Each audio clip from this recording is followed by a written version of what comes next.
Hi friends, എല്ലാവർക്കും നമ്മുടെ ചാനലിലേക്ക് സ്വാഗതം.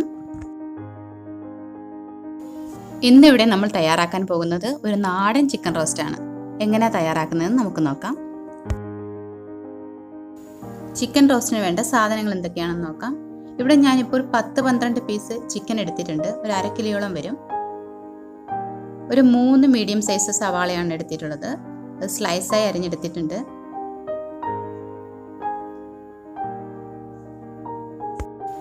ചിക്കനിൽ ഗ്രേവി നന്നായി പൊതിഞ്ഞിരിക്കാൻ വേണ്ടിയാണ് ഞാൻ 3 സവാളയോളം എടുത്തിട്ടുള്ളത്. നിങ്ങൾക്ക് അത്രയും വേണ്ട എന്നുണ്ടെങ്കിൽ 2 സവാള എടുത്താൽ മതിയാകും.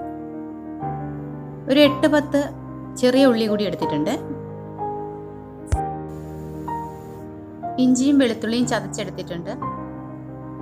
ഒരു 3 പച്ചമുളകാണ് നെടുകെ കീറി എടുത്തിട്ടുള്ളത്. ഒരു മീഡിയം സൈസ് ടൊമാറ്റോ എടുത്തിട്ടുണ്ട്. സ്ലൈസായി അരിഞ്ഞെടുത്തിട്ടുള്ളതാണ്. ഇതിനി നമുക്ക് എങ്ങനെയാണ് തയ്യാറാക്കുന്നതെന്ന് നോക്കാം. ഇങ്ങനെയുള്ള അടികട്ടിയുള്ളൊരു പാത്രമാണ് ഞാൻ എടുത്തിട്ടുള്ളത്. നിങ്ങൾ ചിക്കൻ റോസ്റ്റ് ഉണ്ടാക്കുമ്പോഴും നല്ല കട്ടിയുള്ള പാത്രം നോക്കി എടുക്കണം. കട്ടിയുള്ള ഉരുളി എടുത്താലും മതിയാകും, അല്ലെങ്കിൽ നോൺ സ്റ്റിക്കിൻ്റെ പാത്രം എടുത്താലും മതിയാകും. നമ്മൾ ചിക്കൻ റോസ്റ്റ് ഉണ്ടാക്കുന്നത് ലോ ഫ്ലെയിമിലാണ്. അടിക്ക് പിടിക്കാതിരിക്കാൻ വേണ്ടിയാണ് ഇതുപോലൊരു കട്ടിയുള്ള പാത്രം എടുക്കാൻ പറയുന്നത്. അതൊന്ന് പ്രത്യേകം ശ്രദ്ധിക്കണം. നമുക്ക് ഫ്ലെയിം ഓണായി കൊടുക്കാം. പാത്രം നന്നായി ചൂടായി വരുമ്പോഴേക്കും ഓയിൽ ഒഴിച്ചു കൊടുക്കാം. ഞാനിവിടെ വെളിച്ചെണ്ണയാണ് ഉപയോഗിക്കുന്നത്. നാടൻ കറികൾക്ക് എപ്പോഴും ടേസ്റ്റ് കൊടുക്കുന്നത് വെളിച്ചെണ്ണ ഉപയോഗിക്കുമ്പോഴാണ്. നമ്മുടെ കയ്യിൽ വെളിച്ചെണ്ണ ഇല്ലെങ്കിൽ മാത്രം വേറെ ഓയിലുകൾ ഉപയോഗിച്ചാൽ മതി.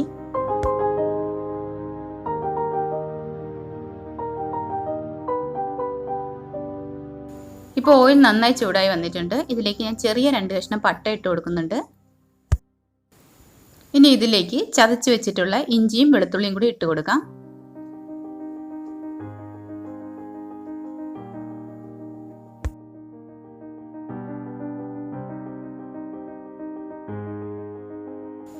നന്നായി ഒന്ന് വഴറ്റി കൊടുക്കാം.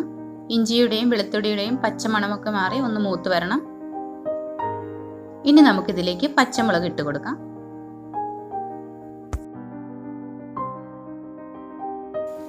ഇനി നമുക്ക് സവാള ഇട്ട് കൊടുക്കാം.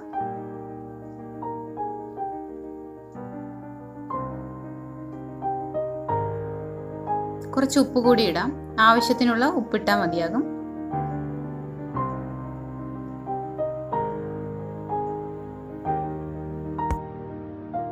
കുറച്ച് കറിവേപ്പില കൂടി ഇടുന്നുണ്ട്. നന്നായി വഴറ്റി കൊടുക്കാം. സവാളയുടെ പച്ചമണമൊക്കെ മാറി വരണം. ഇത് നമുക്കൊരു 3-4 മിനിറ്റ് അടച്ചിട്ട് വേവിക്കാം.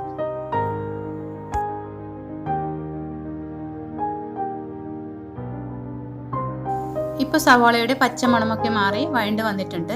ഇനി നമുക്കിതിലേക്ക് ചെറിയ ഉള്ളി കൂടി ഇട്ട് കൊടുക്കാം.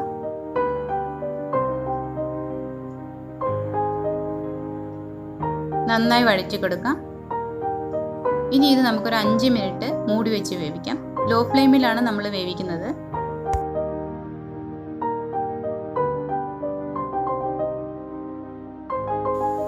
ഇപ്പം നമ്മുടെ സവാളയും ചെറിയ ഉള്ളിയൊക്കെ ഒരുവിധം വഴണ്ട് വന്നിട്ടുണ്ട്. ഒരുപാട് മൂപ്പിക്കണ്ട, ഇത് മതിയാകും. ഇനി നമുക്ക് വേണ്ട മസാലകളൊക്കെ ഒന്ന് മൂപ്പിച്ചെടുക്കാം. അതിനായി മറ്റൊരു പാത്രം എടുക്കേണ്ട കാര്യമില്ല. ഈ പാത്രത്തിൽ തന്നെ നമുക്ക് മൂപ്പിച്ചെടുക്കാം. ഇതിലേക്ക് ഞാൻ 1.5 ടീസ്പൂൺ മല്ലിപ്പൊടി ഇട്ട് കൊടുത്തിട്ടുണ്ട്. 1 ടീസ്പൂൺ മുളക് പൊടി ഇടുന്നുണ്ട്.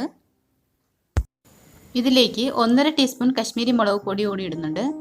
എരിവൊക്കെ ഓരോരുത്തരുടെയും ഇഷ്ടത്തിനനുസരിച്ച് ഇട്ടാൽ മതി കേട്ടോ. നേരത്തെ ഞാനിതിൽ 3 പച്ചമുളക് ഇട്ടിട്ടുണ്ടായിരുന്നു. 1/4 ടീസ്പൂൺ മഞ്ഞൾപ്പൊടി കൂടി ഇട്ട് കൊടുക്കുന്നുണ്ട്. ഇനി നമുക്ക് മസാലകളെല്ലാം നന്നായി മൂപ്പിച്ചെടുക്കാം.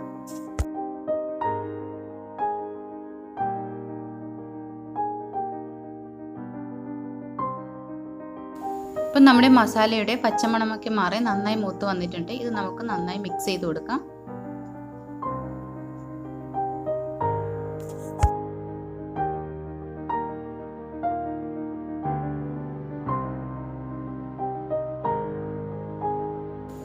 ഇതിലേക്ക് ഒരു 1/2 ടീസ്പൂൺ ഗരം മസാല കൂടി ഇടുന്നുണ്ട്.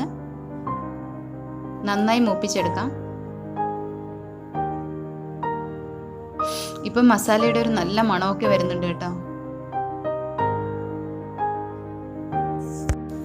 ഇതിലേക്ക് നമുക്ക് ടൊമാറ്റോ ചേർത്ത് കൊടുക്കാം. ഒരു 1/2 ടീസ്പൂൺ കുരുമുളക് പൊടി കൂടി ഞാൻ ഇടുന്നുണ്ട്. ഇത് തരിതരിയോട് കൂടിയ കുരുമുളക് പൊടിയാണ്. നന്നായി വഴറ്റി കൊടുക്കണം. ഈ മസാലകളൊക്കെ ഉള്ളി നന്നായി പിടിക്കണം. ഇനി നമുക്കിതിലേക്ക് എടുത്തു വെച്ച ചിക്കൻ പീസസ് ഇട്ട് കൊടുക്കാം.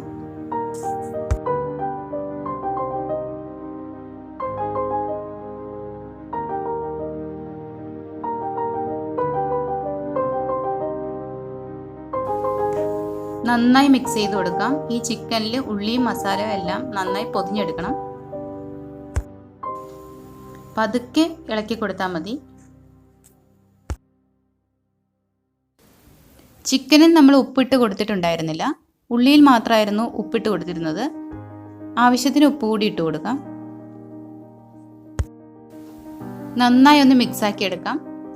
മസാലകളൊക്കെ ഈ ചിക്കനിൽ നന്നായി പൊതിഞ്ഞു വരണം. ഈ ചിക്കനിലേക്ക് നമ്മൾ ഒരു തുള്ളി വെള്ളം പോലും ചേർക്കുന്നില്ല. ചിക്കനിൽ നിന്ന് ഇറങ്ങി വരുന്ന വെള്ളം കൊണ്ട് തന്നെയാണ് ഈ ചിക്കൻ വെന്ത് കിട്ടുന്നത്. ഇത് ലോ ഫ്ലെയിമിലിട്ട് ഒരു 5 മിനിറ്റ് നമുക്ക് മൂടി വെച്ച് വേവിക്കാം. 5-7 മിനിറ്റ് മതിയാകും. നമുക്കൊന്ന് തുറന്ന് നോക്കാം. ഇതേ കണ്ടോ, ഇപ്പോൾ ചിക്കനിൽ നിന്ന് വെള്ളമൊക്കെ ഇറങ്ങി വരുന്നുണ്ട്. പതുക്കെ നമുക്കിതൊന്ന് ഇളക്കി കൊടുക്കാം. എപ്പോഴും ലോ ഫ്ലെയിമിൽ തന്നെയാണ് നമ്മൾ ഫ്ലെയിം വെച്ചേക്കേണ്ടത്.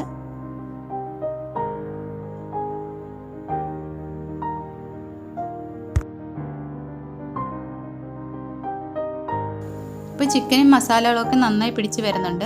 നമുക്ക് പതുക്കെ ഇതൊന്ന് ഇളക്കി കൊടുക്കാം. ഒരു 5 മിനിറ്റ് കൂടി ലോ ഫ്ലെയിമിൽ മൂടി വെച്ച് വേവിക്കാം. പ്രത്യേകം ശ്രദ്ധിക്കണം, നമ്മൾ മൂടി വെച്ച് വേവിക്കുമ്പോൾ ലോ ഫ്ലെയിമിൽ തന്നെ ഇടണം.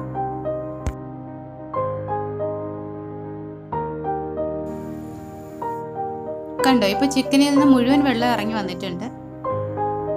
ഇനി നമുക്കിത് പതുക്കെ ഒന്ന് ഇളക്കി കൊടുക്കാം. ചിക്കനൊക്കെ നന്നായി വെന്ത് വന്നിട്ടുണ്ട്. ഇത് നന്നായി ഒന്ന് വറ്റി വരണം. ഇനി ഒരു 5 മിനിറ്റ് കൂടെ ലോ ഫ്ലെയിമിലിട്ട് നമുക്ക് മൂടി വെച്ച് വേവിക്കാം. ഇനി നമുക്കൊന്ന് തുറന്ന് നോക്കാം. ഇതേ കണ്ടില്ലേ, നമ്മുടെ ചിക്കൻ വെള്ളമൊക്കെ വറ്റി നന്നായി പെരട്ട് വന്നിട്ടുണ്ട്. ഇതൊരു സ്ലോ പ്രോസസ്സാണ്. നമ്മൾ പതുക്കെ ഇളക്കി കൊടുക്കണം. അതുപോലെ തന്നെ മൂടി വെച്ച് ലോ ഫ്ലെയിമിൽ വേവിച്ചെടുക്കണം. വളരെ ടേസ്റ്റിയാണ് ഈ ചിക്കൻ. ഇങ്ങനെ തന്നെ വേണമെങ്കിൽ നമുക്ക് കഴിക്കാം. ഞാനിവിടെ ഒരു 2-3 മിനിറ്റും കൂടെ ഒന്ന് മൂടി വെച്ച് വേവിക്കുന്നുണ്ട്.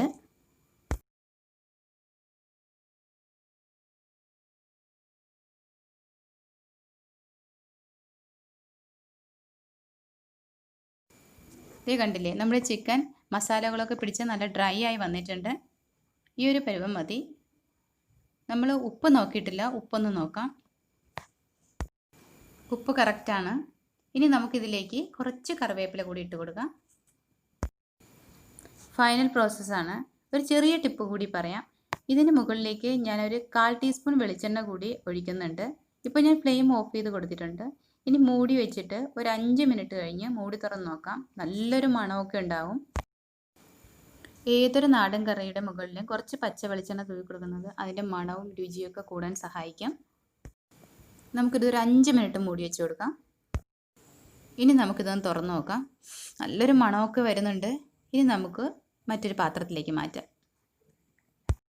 അങ്ങനെ സൂപ്പർ ടേസ്റ്റിലൊരു ചിക്കൻ റോസ്റ്റ് ഇവിടെ തയ്യാറായി കഴിഞ്ഞു. നല്ല ടേസ്റ്റാണിത്. നിങ്ങളെല്ലാവരും ഒന്ന് ട്രൈ ചെയ്ത് നോക്കണം. നിങ്ങൾക്ക് ഇഷ്ടമായിട്ടുണ്ടെങ്കിൽ ലൈക്ക് ചെയ്യണം, മറ്റുള്ളവർക്ക് ഷെയർ ചെയ്ത് കൊടുക്കണം. അതുപോലെ തന്നെ എൻ്റെ ചാനലൊന്ന് സബ്സ്ക്രൈബ് ചെയ്യണം.